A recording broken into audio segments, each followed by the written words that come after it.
大家好，我是谢雷，我是金子。今天我们去苏州相城区唱婚宴，出发。我们小区经过4个月的改造，这个路终于铺好了。不写的是最低里向位置没有档，一会儿见分晓。开过来很快啊，20几分钟。我好像已经远远的看到迎宾的新人了。这个是不是新娘啊？是刚刚在门口。对，我们先去3楼休息。哇，这里场地真大，婚礼还有1小时开始，我们先去舞台旁边休息了。后厨一眼就能看到，还是比较透明的，现在在加工虾。旁边这个是笋干老鹅，都准备好了。地上这个是剥好的菱角，冷盘已经装好，就等上桌。师傅们在准备硬菜啊，现在龙虾、螃蟹都是必备的。今天这里一桌不含酒水2000，大家觉得怎么样？今天有压力，既然遇到同行了，还是8个人。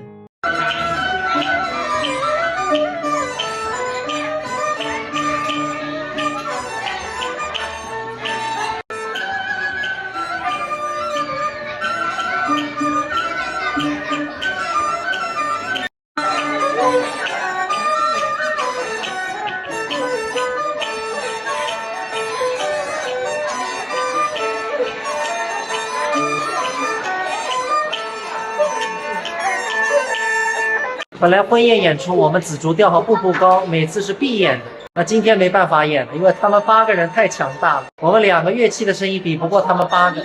宾客都来齐，婚礼要开始了。此刻，王凯，你可以迎接美丽的新娘了，恭喜你！加油加油！演出开始了，因为场地没有话筒架，所以只能人举着。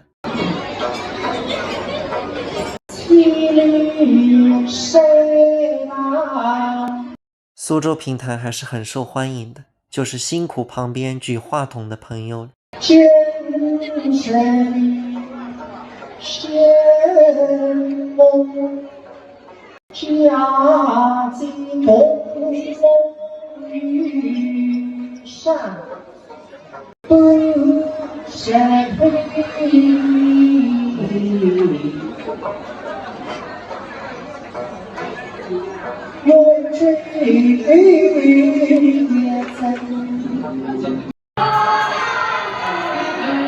朋友们，演出结束了，参加了这么多婚宴，真的是很有感触啊。我觉得像结婚啊，可能除了自己的父母、爷爷奶奶等直系亲属外，其他的10几桌甚至几十桌，真的只是来吃饭的。像有些朋友或者亲戚可能几年见一次，有可能就结婚来这一次。